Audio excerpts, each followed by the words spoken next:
Encore une fois de plus, nous sommes à notre émission intitulée La Bonne Nouvelle. La Bonne Nouvelle qui est pour nous important pour chacun. Quand c'est le chaque matin, on a bien voulu toujours entendre les bonnes nouvelles. Quand vous avez les bonnes nouvelles, vous savez que vous avez gagné la journée. C'est important. Alors nous invitons tous nos téléspectateurs à nous suivre à cette exhortation. Voilà. Je suis donc votre serviteur, l'archevêque Cassile Ajuto, président fondateur de la mission MEDA. Alors le thème du jour, qui est un thème très simple, mais qui va, pense pour moi, qui va secouer, qui va éveiller et qui va stimuler quelqu'un qui m'entend. Il s'agit donc de la puissance de l'invocation. C'est vrai qu'à l'église, on nous a appris beaucoup de choses. On nous a appris la prière, diverses sortes de prières.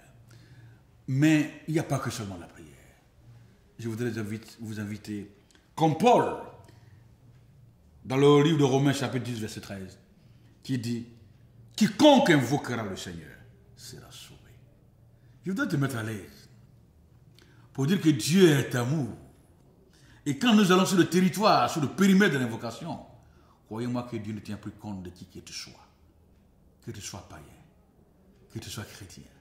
Pourvu que tu sois sa créature, voilà le secret de Dieu, l'invocation. Si vous invoquez Dieu, quelqu'un me dirait, mais comment invoquer Dieu?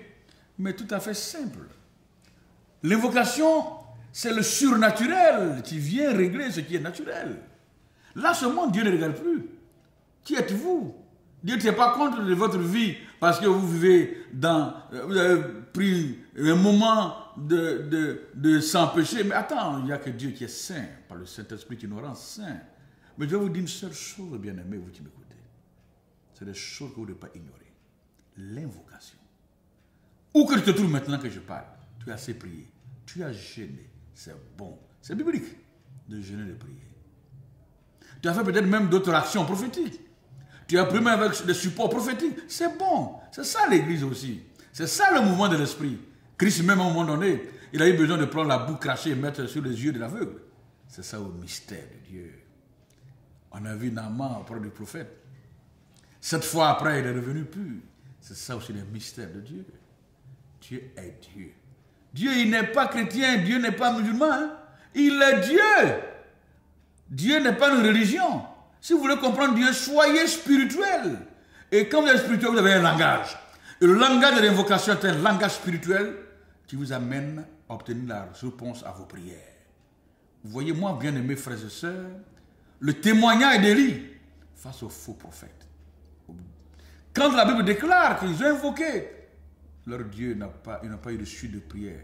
Mais quand Élie a trouvé la formule de l'invocation, la parole de Dieu déclare que le feu est descendu du ciel. Mais c'est tellement extraordinaire. On sait qu'on prend de l'eau pour éteindre le feu. Mais sur la puissance de l'invocation, le feu est venu brûler l'eau. Alors, quelle que soit ta situation, lève-toi là où tu te trouves, invoque le Seigneur et que Dieu t'exauce au nom de Jésus. Amen.